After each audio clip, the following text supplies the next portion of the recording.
America, Texas, where I grew up. Right now, we are there. It's not news to say that there's a war going on in America right now, and the war is about what America is and what America stands for. You know, I was born in Bryan, Texas, because College Station didn't have a hospital. My dad taught at Texas A&M, agricultural and mechanical. It was originally a military school, all male. My great-grandfather was an Oklahoma sharecropper. You know, the sharecroppers, some of you may know, some of my high school friends were still farming in College Station. And, you know, there were rich landowners in Oklahoma that were rich white landowners that were letting people come in to farm the land and taking a part of the proceeds, you know, as pay. But they would take so much that the farmers basically, and they would charge the farmers so much that they could never get ahead. You know, it was, you know, just kind of like indentured servitude. And it kind of reminds me of today in a way.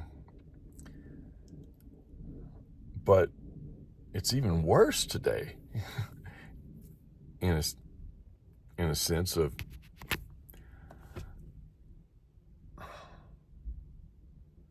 right now what we're doing is, well, let me back up because this relates to it. So this sharecropper had a son, two sons, named Marvin and Ray. Marvin was my grandfather. Ray was his brother. My grandfather was real serious, according to my dad, except when, you know, he wasn't. I knew the one that was both serious and playful. Fucking amen.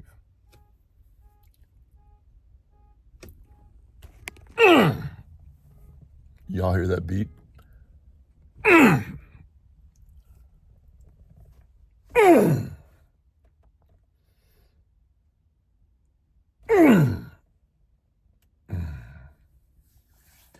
So those right there are monoclonic spasms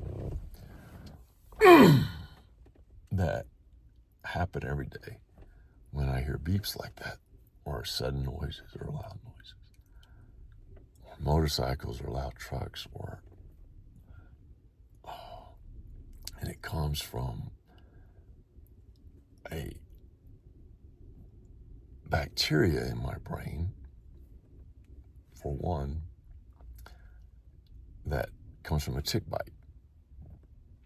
Possibly some of the ticks that I got hiking with my grandfather Marvin in East Texas after he retired as a shoe repairman and traveling salesman.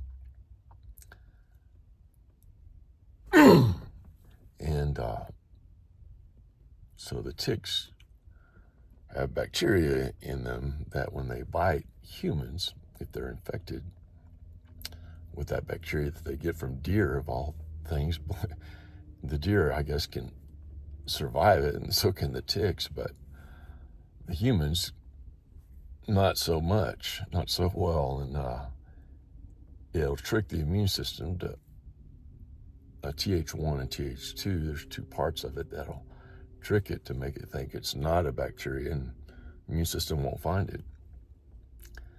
And it can be very difficult to test and find. It took me 8 years to find it. And so it's like what's called a vector. It goes from one thing to another thing, so that from the tick into the human, and it can go the brain or the heart. Wherever it goes, it affects, so people may have joint problems. If it goes to the joints, if it goes to the head, it can cause spasms or brain fog, which I have. And I likely come from a line of hunters that, like, my dad loves to hunt. And I was going to tell you a story about my Marvin and Ray, but it'll have to be another time. Them, basically shooting like 22 ducks or something like that with one shell during the Great Depression with a skillet shot. Anyway, people did what they had to do to survive, and I know other people understand. But I'm doing that to what I've had to do to survive as well. And so my dad taught at A&M, and, growing up in College Station, say the Pledge of Allegiance every morning, pledge allegiance to the flag, United States of America, to the republic for which it stands, one nation under God, indivisible, with liberty and justice for all.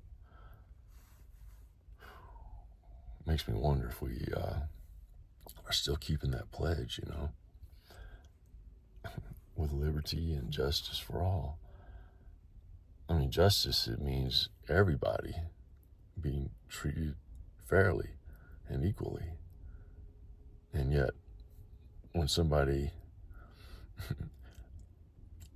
a group has been treated unfairly, then finally starts to get to treat fairly, they may then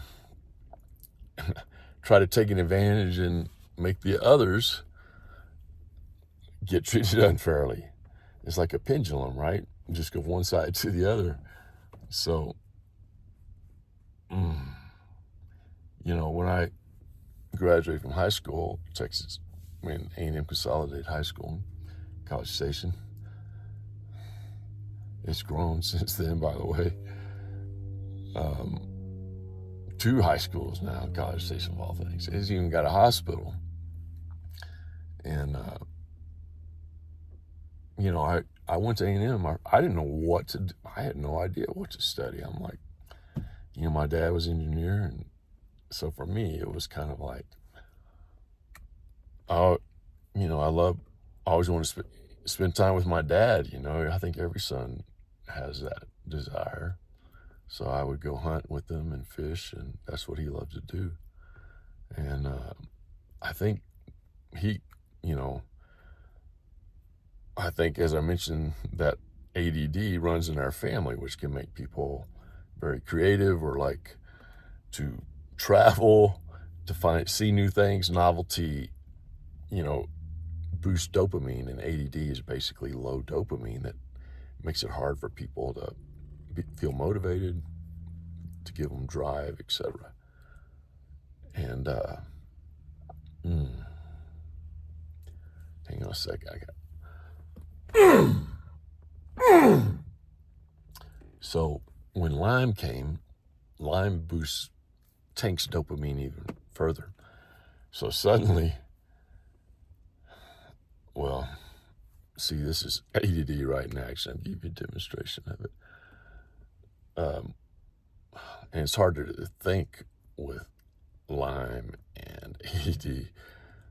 And I've already had Adderall too, okay? And so I know some people talk about, and I know Adderall can be abused because it boosts dopamine, and a lot of people, especially ADD, don't have as much, and it literally has helped me to function. Growing up in College Station, it's not take too long before you end up going to church somewhere. It is known as the Bible Belt in Texas, and so I found a lot of meaning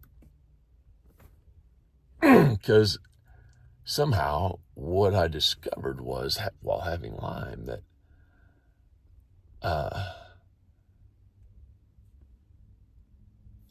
that I had to do like genetic testing and one, for my 23andMe. I mean, well, it's not the medical grade, and that's what I'm trying to get done. But basically, somebody that looked at some of my polymorphisms that showed up said, you have this,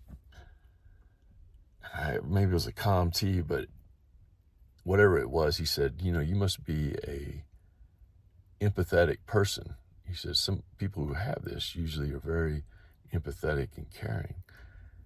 And interesting thing is that I went to A&M my first year, studied computer science because it sounded cool. I had no idea what it was. It was like a black box, a black computer box. I'm like, what's in there? I don't know. Let's see. Let's try it. See.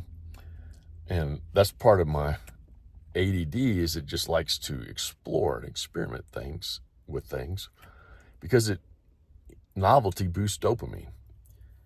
And so for me, like hunting and fishing with my dad, okay, I'm recognizing it. I'm going back. I'm going to wrap it all up into one fine package at the end. So just bear with me. So going hunting with my dad, getting up before the sun came up, and I'm already not a morning person. I'm a night person because it's quiet. Anyway, waiting for the ducks to come, and man, ADD, I'm like, good Lord, man. It's like, there's no action, so it's boring, and I'm like, and finally the ducks will come, but it's only maybe like 10 minutes out of the day all put together. For me, it wasn't that,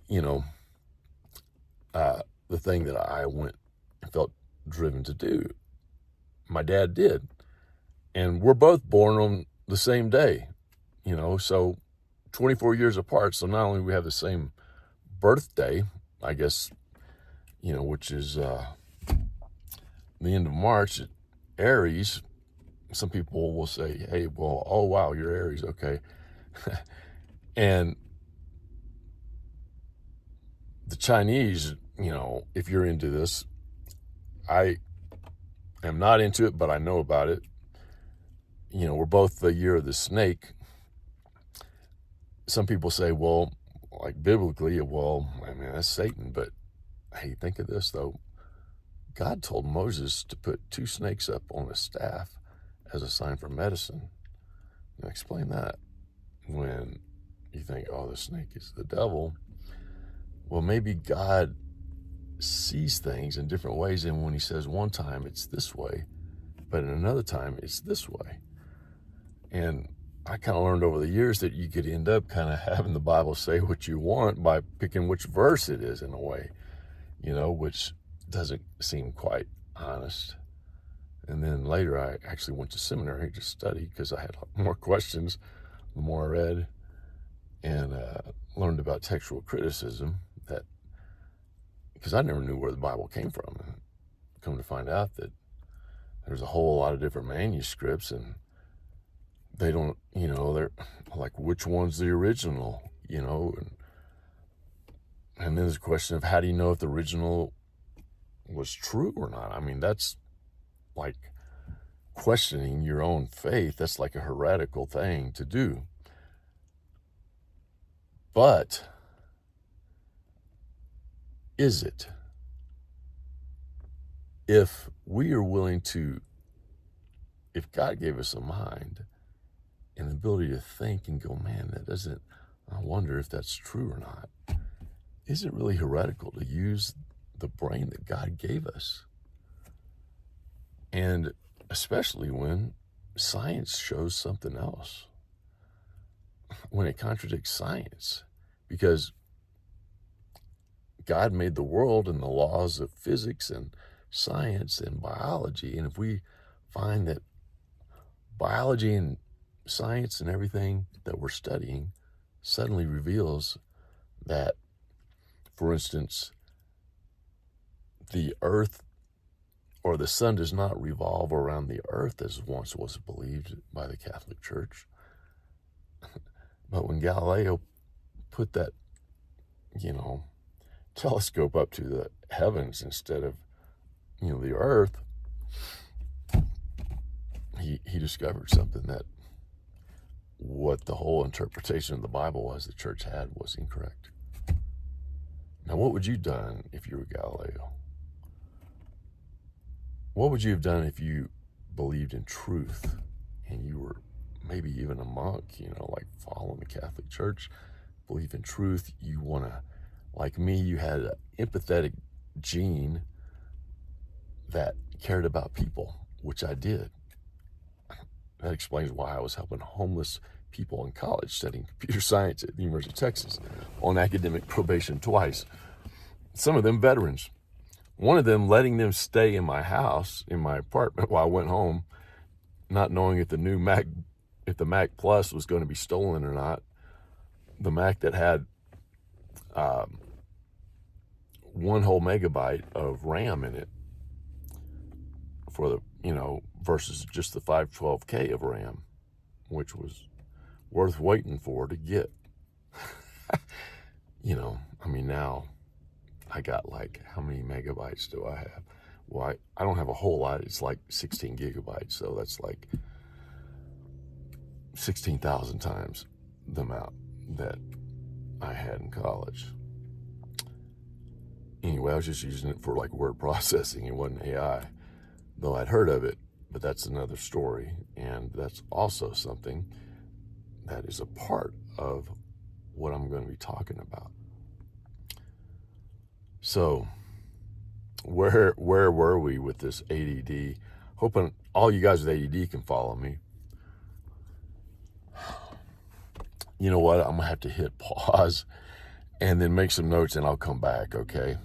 So let's just call this the pilot. And my name is Brent Porter. You are with me in danger in the latent space. The latent space being the space of meaning that we have figured out now how to map words in English and find the meaning of them and map them into a space, a theoretical virtual space where we can then look when we give what I call virtual intelligence instead of artificial intelligence, where we can give that virtual intelligence a string of words that it then will convert, tokenize into those mathematical values, a literal value that it goes and looks up the address in the space for what we said.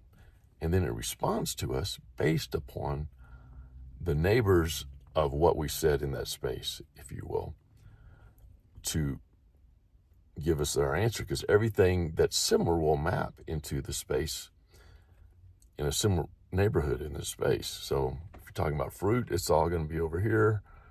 You're talking about, surfing, it's going to be over here. Both things I'm interested in, okay?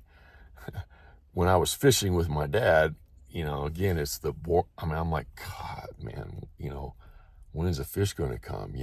Low dopamine. I was dreaming of surfing, trying to catch a wave.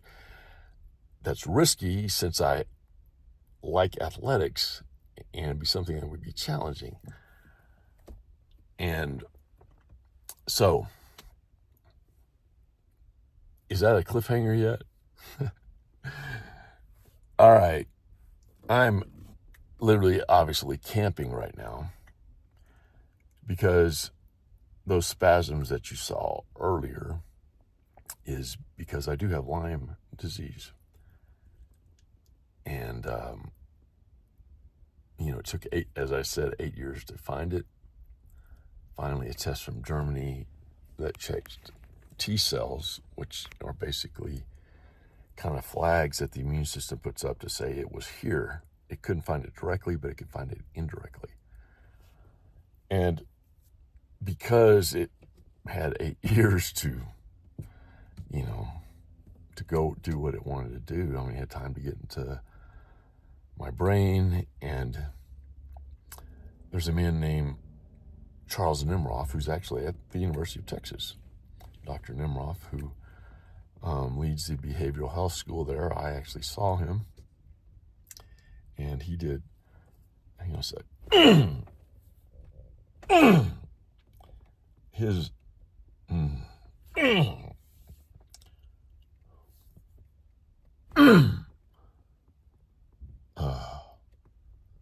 I never know how many. So I get these involuntary, it's like my brain gets stressed too, it happens. Anyway, Dr. Nemeroff did his research talking about stress, how stress can, what it actually does. And it can be, basically talked about childhood stress as well, and how as kids, the stress we get as kids can then cause changes in our body and in our brain that will affect us later and can cause health problems later. One of the things that he did, interestingly enough, is we do research on rats. He got some rats, and man, I would not like to be a rat, but in a way I kind of am in a sense. But people say, oh, are we in a simulation, Anyway, yeah, it makes me wonder. But hang on.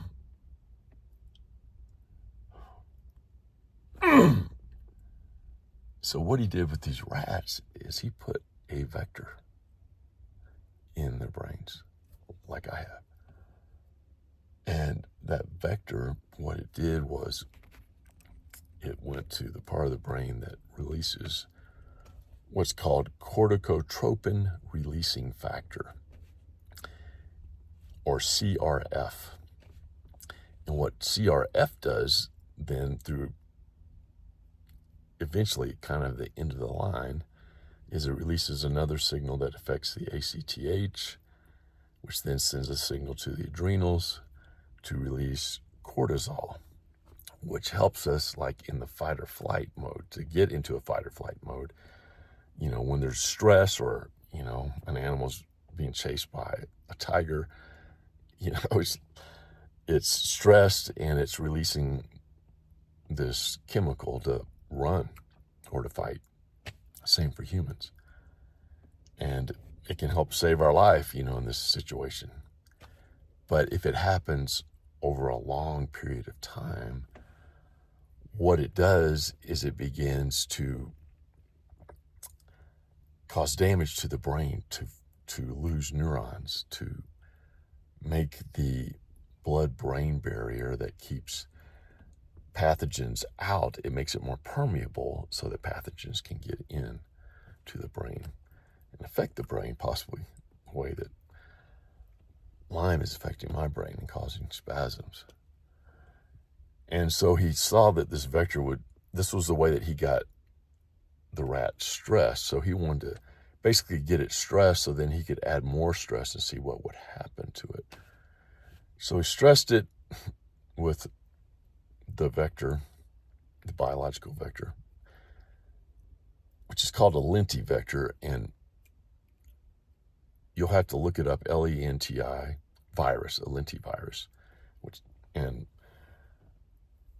then what he did, look it up, then what he did was he stressed the rat even more after it had the vector in it. And what he found is that it basically broke the nervous system of the rat, where it was constantly stressed. Even when it did not need to be stressed, it was like stressed. It was just like constant release of CRF, and cortisol raises inflammation in the body that then causes like spasms even that I'm having right now. It makes a person more sensitive to light and sound. So after 10 years of treatment, of physical treatment with my family, my mom and dad, I realized that, when I was in college on academic probation, helping the homeless, some veterans, and I mean, basically I was like, you're out. And I asked I had to go to my dad and say, I can't keep, they won't let me stay in computer science. He says, well, see if you can get back in, go ask him, just talk to him. And well, he knew Dean Boyer at UT because I had transferred to UT, because the first year after studying computer science at A&M, I thought, man, this isn't fun. I don't like just sitting behind a computer. I want to be outdoors doing something. So I talked to my dad about it, and he said, well, instead of changing majors, why don't you change schools? And I did, went to UT. That had a harder computer science department, and that had a different programming language that I then had to like take an extra course to learn, putting even more stress on my brain that didn't like computer science in the first place.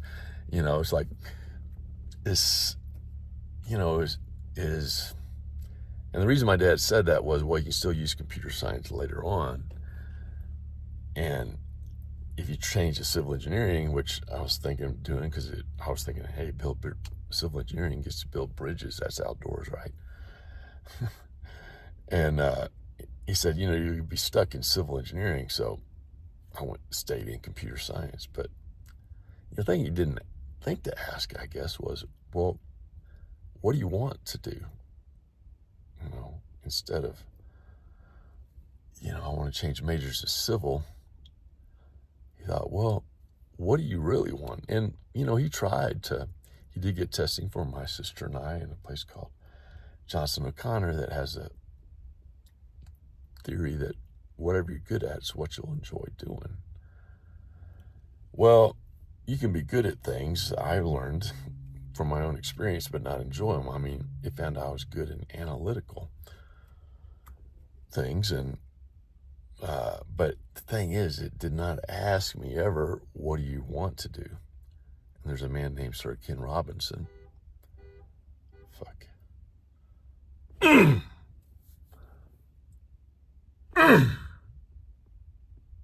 Imagine this 20, every day for the past 10 years, but it's been longer than that. Oh, man. 16 years. I'm talking about the sensitivity to light and sound.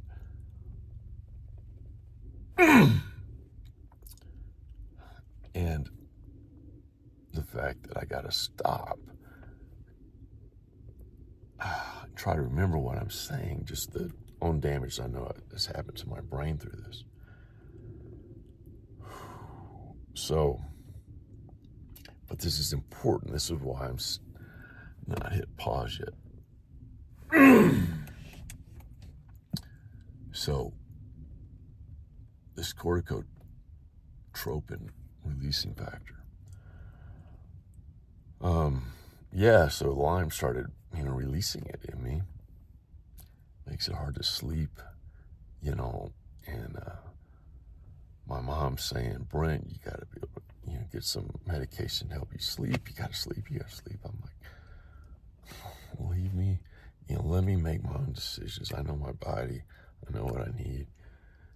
If I need to stay up at night and sleep later, let me do that. Finally, I gave in, I capitulated. I'm like, okay, basta, enough. All right. So went to a doctor, got some stuff to help me sleep. The first one didn't work. The second one didn't work. The third one, Klonopin, worked to help me sleep. The doctor didn't tell me that it's a benzodiazepine that, y'all know Stevie Nicks. Anybody heard of Stevie Nicks? Look her up, Klonopin. What happens is the body they're addicted to it, not the desires. I wasn't, fiending for Klonopin. I didn't want to take it. I wanted to get off of it because I knew it could hurt the brain long term. But getting off of it causes headaches, causes That's actually when my light and sound sensitivity started, back in 2010, trying to get off of Klonopin the first time, having it worse. I could not get up out of bed. The headache was so bad, and I had to get back on it just to be able to move. Stayed on it for 7 years, and it took me 2 years to get off of it, drop by drop by drop. But that's when the sensitivity to sound came back, and it's been there for the past 7 years still. And the other thing that happens while treating Lyme is, I'm going to have to break this up because it's going to be long, but different parts, all right? The other thing that happens in treating Lyme is when you kill the bacteria, finally, when you find them little motherfuckers, you gotta kill them. And they put this slimy biofilm that makes it impossible or very difficult for antibiotics or other medicines to get in. And so you got to give it some enzymes first to remove the slime, the film, and then to kill. And then when you kill it, it releases toxins and sludge, that then give you another fucking headache. It's called a Herxheimer's effect, or herxing. Anybody with Lyme knows what that is. And, it's hellacious going through. It's like, so after a while, it's like, man, it can take, if you've been sick for 6 years, it can take, a long time to recover. And people say like a year for every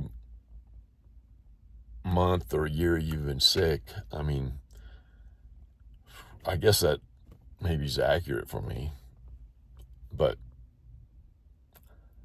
what happens is that you got to clear the film, kill the biofilm, get in with Chinese herbs or antibiotics, ozone, and bacteria kills, then clean the toxins, and then you start feeling better. But even the herbs, which can be more effective than antibiotics and less toxic, maybe 6 to 8 months before you start really feeling a difference. It could be 2 years before you really can start recovering. And if you have another co-infection that comes with Lyme that you don't know about, like Bartonella babesia, which I do and did, then it can prevent you from recovering fully. So doing all this stuff, now imagine with ADD, where you're bored, like being still and want to get out and do things, but you don't have the energy to do it. And you can kind of hang out with people, but when you start getting sensitive to sound, it becomes harder because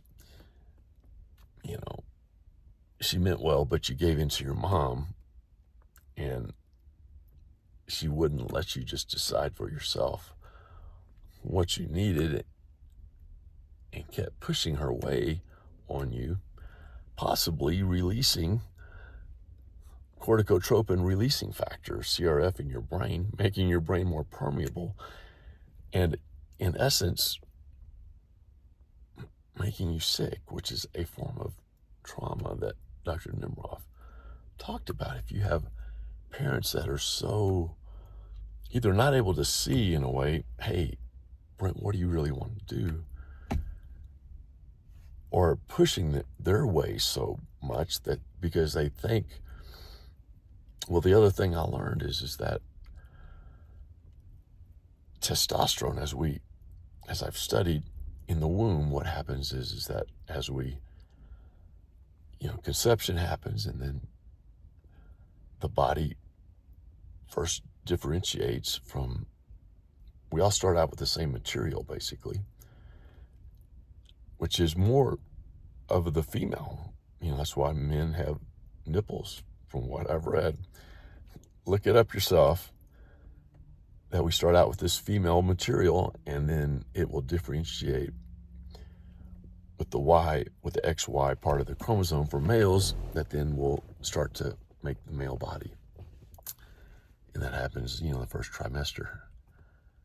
The brain that forms, though, hasn't had it, the hardware's made, but the software hadn't been downloaded to make the brain more male. Literally, like the brain will, that original material behaves more like a female, even though there's the XY chromosome. And in the second trimester, it's like you got a truck and a car made by the same manufacturer, and then they download the software. A Tesla truck is what I'm thinking. Thank you, Elon.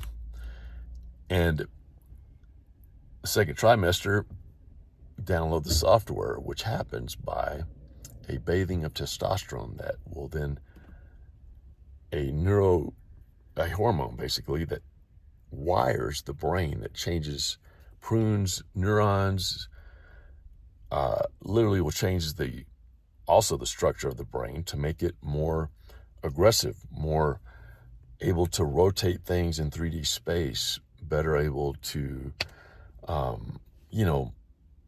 it more competitive, as we see males are,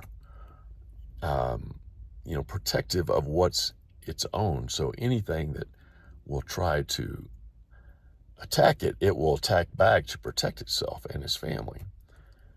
And the thing, though, is if it gets so much, it can become destructive. That they found there's like a U curve for testosterone, that there's a good point, but you think, less is not, or more is not always better. If you get too much, then it can become less effective and destructive. And you can be so defensive with that testosterone that you literally will fight anything comes against you. But even if it's the truth about maybe something that you're doing incorrectly or wrong that's hurting yourself or your family, you perceive it as an attack, and the CRF may even release in your brain to go, no, I'm not going to hear it. And that's the thing we got to watch for in ourselves and in society, is if we get, especially political leaders that we elect, because all of us are trying to protect ourselves from invaders, and then we see a leader attacking invaders, and we're like, yeah, that's the one we want. But if the leader has so much testosterone, and also what happens in his life kind of primes it, called epigenetics, that can switch genes on or off to make it even more defensive, that it will not even listen to the truth, in a sense. I mean, not in a sense, it won't accept any correction that comes against it, which means it cannot improve. And if a person like that becomes a leader of a nation and is not willing to be corrected or improve, they can lead the whole nation down a tunnel of no return. And this is just science I'm sharing with you right now. And that's a concern I have, because there are certain indicators that a person has reached that, and our current president has those indicators, and we're not doing anything about it to remove him. And if we don't, then what can happen is that a country may do something that he doesn't like, and that he will literally, with the power of the United States in his hand, able to do something that would attack somebody, maybe somebody that's even wanting to bring him truth about how he can improve and the country can improve.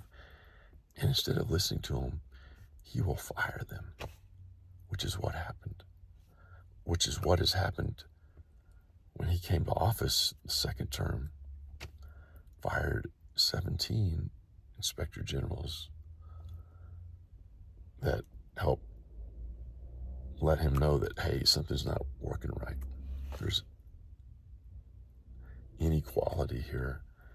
And remember that Pledge of Allegiance, justice for all. Equality is fairness, liberty and justice for all. Justice is fairness, and equality is just. So when these things, they can say, hey, it's not fair anymore. And he says, I don't want to hear it. You're fired. Because I do what I want to do, and I'm right all the time. And he's not. Then there's nothing to keep him from, literally leading the United States into a war. I mean, if somebody does something to offend him, he will fire them if it's his own cabinet. If somebody who helped him get elected then speaks against him, he'll immediately start to call that person names and villainize them. A fine lady in Georgia knows this, Marjorie Taylor Greene.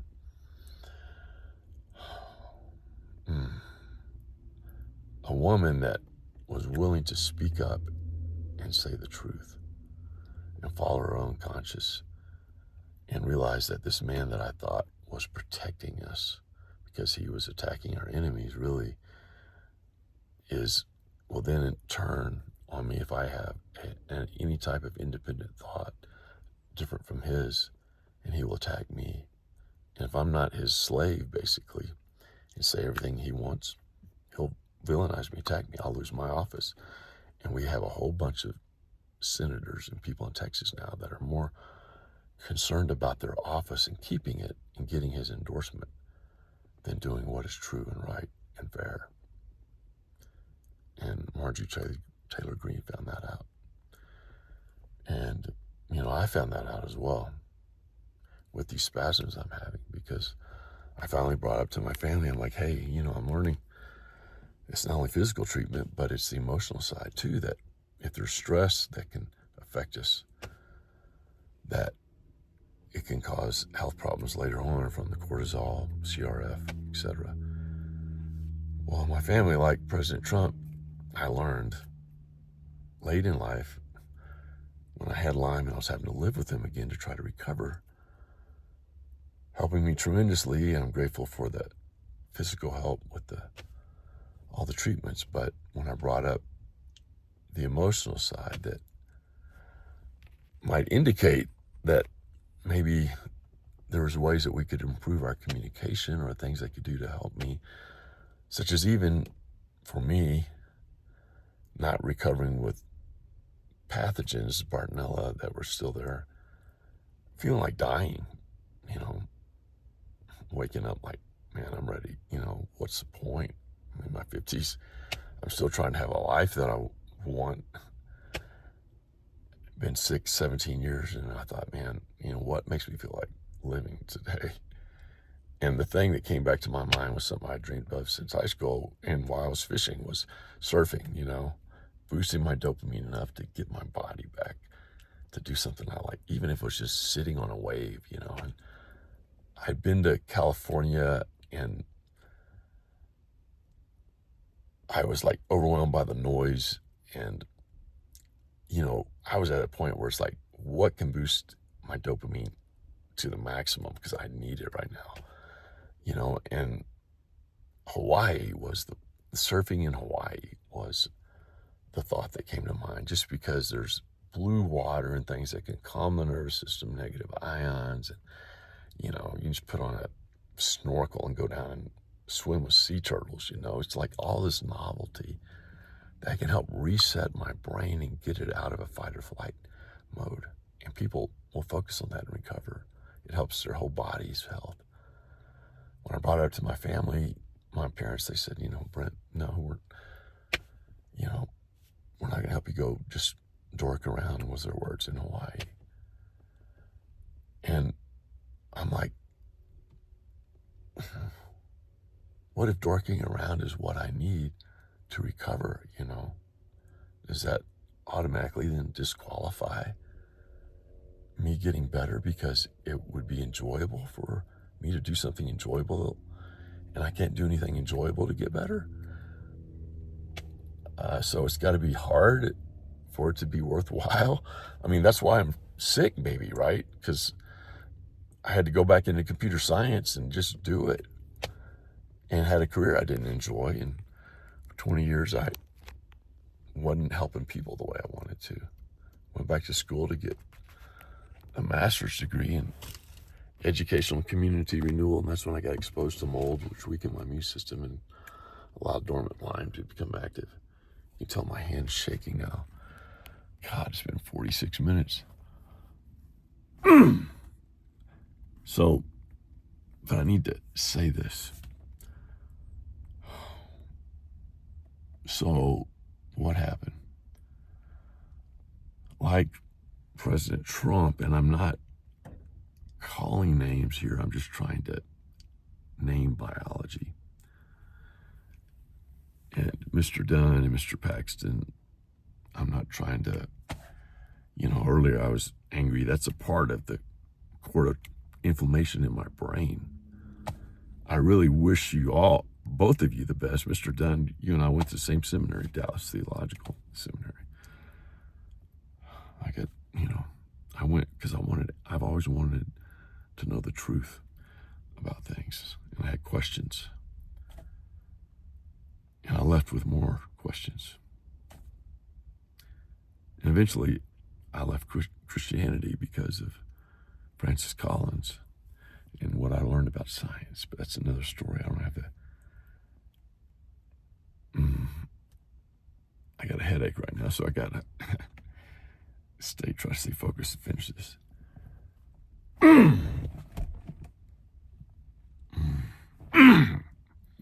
So, when I was saying it's a symptom, like President Trump, the symptom of not being able to hear the truth because maybe so much testosterone.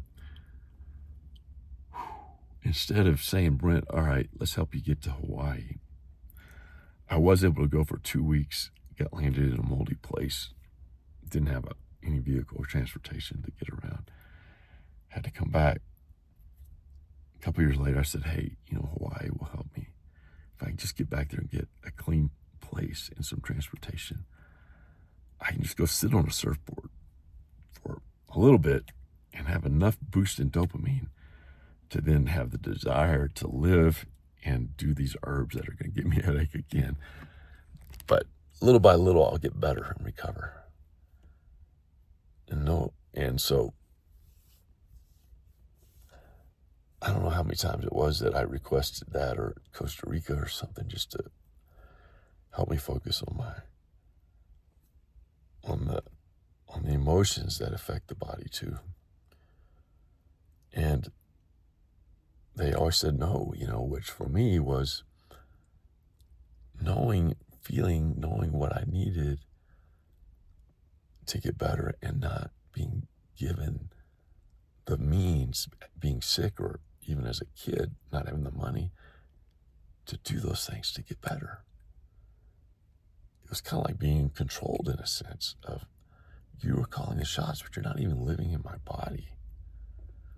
It's like taking away my autonomy because they know better. And if I suggest maybe that I know better and I do get better, then maybe that suggests that I know better than them. And then that would be, if somebody is narcissistic, not a good thing, not cool. Look, I'm not going to do anything that's going to make me look stupid or worse, or admit anything that I was wrong, which is why high testosterone, not admitting you're wrong, can lead to also not caring as much, because testosterone with more competitiveness, obviously it's hard to care as much when you're more competitive. So, but I had this brain that was somehow empathetic, meaning maybe I did not get as much testosterone. and had a part of that original female material, brain material, which is why,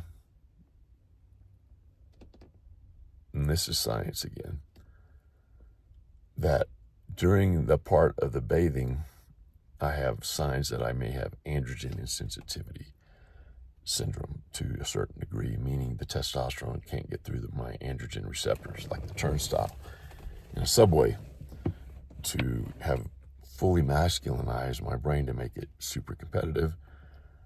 So it was still analytical, but empathetic to help the homeless veterans.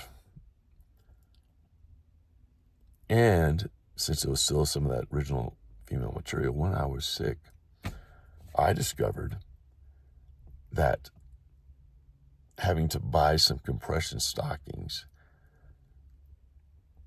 for my low blood pressure that came from Lyme and POTS, postural orthostatic tachycardia syndrome, that lowers the blood pressure when you stand up because the heart can't pump enough blood to the brain and you feel faint, and some people do faint. Compression stockings helps push the blood up to the brain. So I went to a special store to get measured, get some, and I got at the counter, and the lady said, you know, the women's pair are $80, the men's pair are $120. She said, I would just buy the women's. She goes, nobody's going to know. And now this is where people go, all right, now I know where Brent's going. Because y'all remember that famous, or now infamous, Facebook post where I was wearing a wig looking like a female and posted it on Facebook by accident. That's another funny story. But what happened was, when I went home, put those compression stockings on because I wanted to save $40, bought the female pair, is it gave me the desire to look more like a female. Somehow it's like, hey, that boosted dopamine is like a good feeling. I'm like, well, what would it feel like to go get a wig? And so I did, because I'm fucking trying to live and boost my dopamine, you know, like my sharecropper great grandfather. You do what you got to do to survive, you know, a skillet shot, you know. So man, I was doing a skillet shot. I'm like, hey, this works. I'm like, I can't work now anyway. Nobody's going to know I'm in Austin. So I went to Walmart, bought a bra, a wig, and makeup. I've always wanted to be an actor too. So I'm like, and I'm curious. I'm curious about the world. I've learned to finally, instead of doing what other people tell me to do, you know, and following their plan for me, whether it's what I study or taking Klonopin and literally having brain spasms still 10 years later from doing that, you finally learn to listen to your own inner voice and follow it. And so if I want to look like a female, why not? Well, lo and behold, you know what I found out? When I put the wig on, all of a sudden my internal identity felt female. Literally, that female part of my brain, when it had the visual cue enough, woke up and said, you're female, or I feel female instead of male. Now, I can also, as a third person, observe it and go, wow, I mean, I'm observing myself feeling female instead of male. What causes this? It's internal family systems. If you know what the self is, or it can observe your different parts. But I began to research it because I'm curious.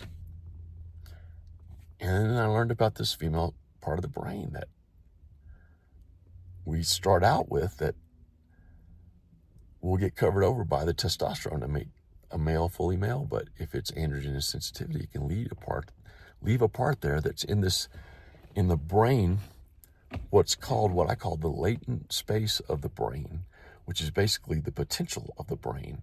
It's latent in the sense that it's not non-existent. It's there, but it's not activated.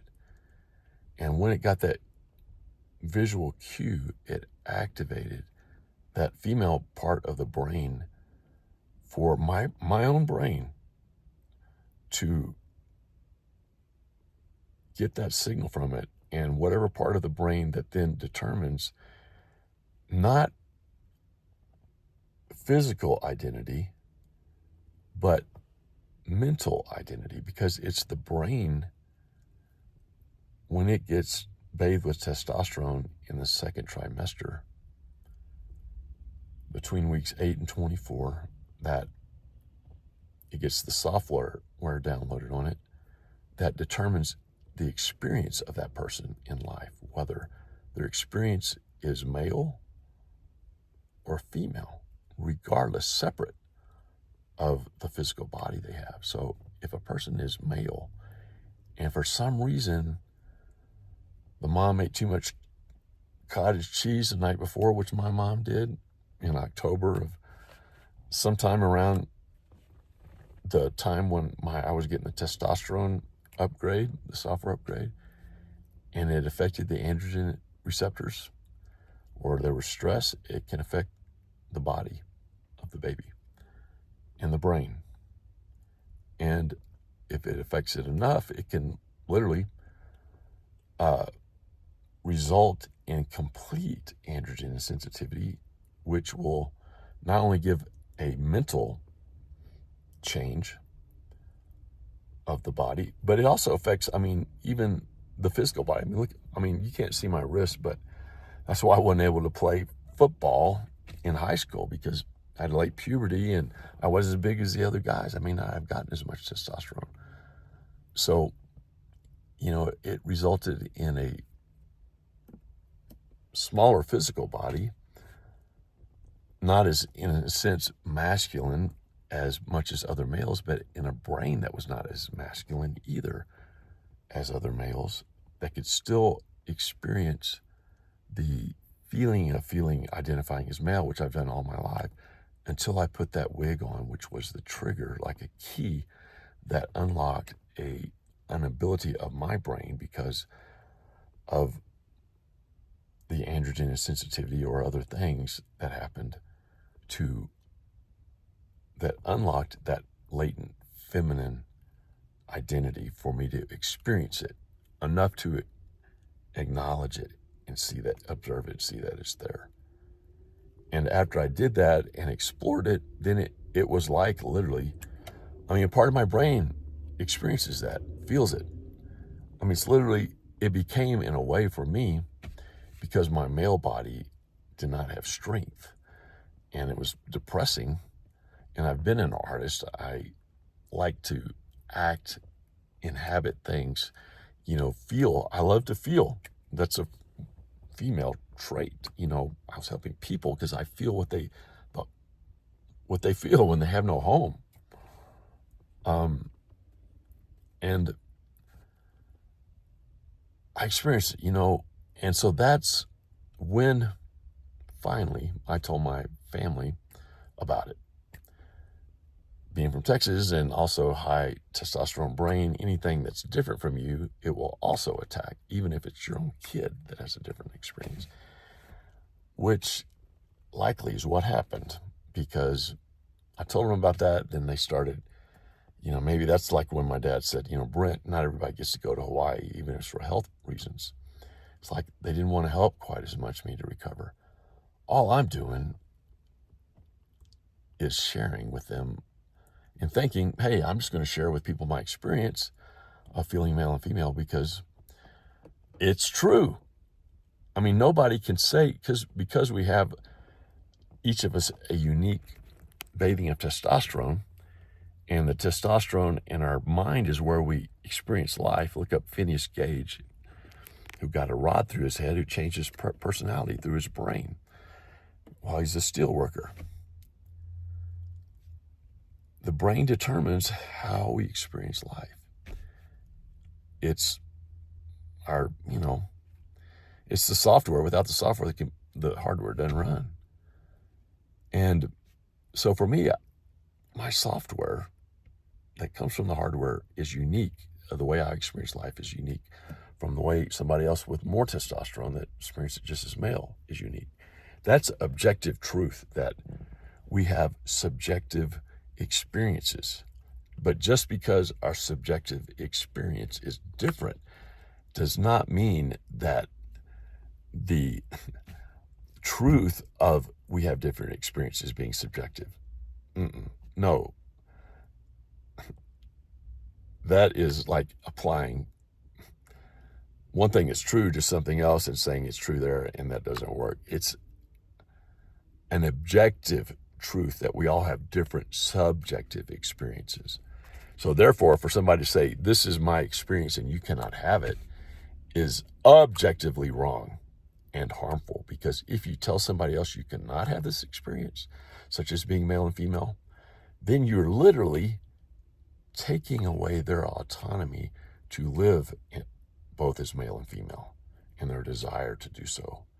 And that increases CRF in their brain, makes it more permeable, susceptible to disease, and leads to health problems later in life. Now, I didn't discover this till I was in my 50s living with my parents again.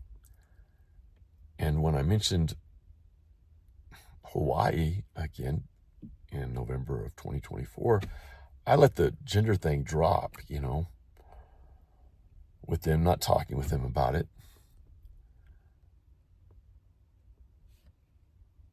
But it did, since I couldn't since they wouldn't let me go to Hawaii, it's like, how do I jack up my dopamine now when I don't have, it was going back to that female part of my brain that could boost it by putting on the wig and inhabiting it, having the novelty, and then even going out in public. Because why not? I love to discover and learn. And seeing how people interact with me is like a sociological experiment. What does it feel like to feel female? And then I would learn like what danger females may feel. I mean, a dude in Texas with a wig on and a dress is in even more danger than a female is, And so, but still, bro, it's truth, So if you got a problem with that, or say, then you got a problem with reality or with nature or with God, not with me. I'm just here I'm the messenger. Don't shoot the messenger, And I'm bringing the message. I'm both the message and the messenger in the sense of a demonstration of it, able with enough analytical ability and the experience of it to figure out how this experience came about and explain it to you, and hopefully explain it to you in a way that you're able to understand and go, okay, this makes sense, and it's science. And yet right now we are funding anybody that would hold to this science, like Jackson funded Davy Crockett to be out of office and care about everybody. We're funding those that would hold to the truth of science to be out of office, to have those that would hold to just male or female to be in office and make rules right now where our kids that are like me with a dual hybrid brain can't get medical treatment in Texas, and that we cannot even teach about this in our universities. It's like the Inquisition again. Who's teaching this? And Ken Paxton has been going around seeing who's teaching it and removing them and attacking the doctors or filing lawsuits against them for treating kids like me. I'm being completely honest with you, College Station, right now, my friends, because I can't do otherwise, because my brain is both analytical and empathetic. And if I know something, and I know it's hurting people, and I don't say it, the empathetic side of me feels bad. And like, man, Brent, you're a pussy, man, if you're not talking about this and saying it, even if it causes discrimination against you. I wondered if I would have stood with my black brothers and sisters when they were being discriminated against in the 60s. And now at least by standing up, I know, no, I'm not. Yeah, I would have helped them because I'm helping those that are being discriminated against now. And in saying when we're redrawing district lines in Texas to favor ourselves, where does the Pledge of Allegiance fit in there? To the flag of the United States of America and the republic for which it stands, one nation under God, indivisible, with liberty and justice for all, including those that worked, the black great-grandchildren that worked with, that were descendants of the black great-grandfathers that worked with my white great-grandfather in the fields of Oklahoma. That the white landowners said to my white great-grandfather, oh, well, at least you're not black, to make them be discriminate against the black, to separate them so that they couldn't fight together against the wealthy white landowner. Kind of reminds me of current day, right? Of saying, hey, we're against woke, equality and all that. When the woke was just those who were black and discriminated against with gender, were saying, we're aware of injustice. That's all woke means, is aware of injustice. Nothing wrong with being aware of injustice. But they took it too far to say, okay, now we're going to, we need a certain guarantee of admittance to universities, and you got to call me by the pronoun I want you to call me. And then this side, you guys, I'm talking to you as well, then force other people to say the pronoun that you want them to say. They don't have to say the pronouns that you want them to say. It's unfair I understand if you feel female, I get it. But if you've gone through a male puberty with a stronger male body, it is unfair for you to use that body against women who have not had a male puberty. So if you really care about women and consider yourself a part of that in the brain, realize that you may still have a little more testosterone in your brain that's using that body against the women. And you may not be as female as you think, in a sense, though I do not deny that you had that experience, because I've had it. I get that. But there's a balance. And that's what I'm trying to hopefully bring about in our state, in our nation, is this balance instead of the pendulum swing back and forth.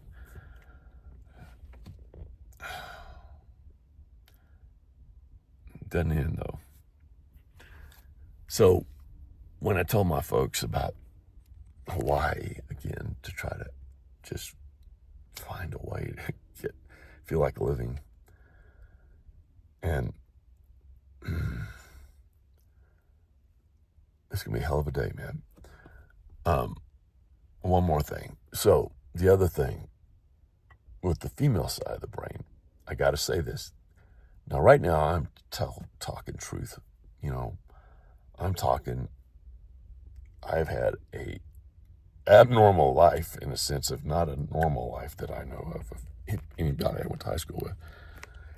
So I'm like, you know what? I have nothing to lose, since, I've already had such a strange life. Then just, what's my purpose in life? But just to tell people what reality is, because I'm hot right now. I'm trying to turn my car AC on. It's been an hour and 9 minutes.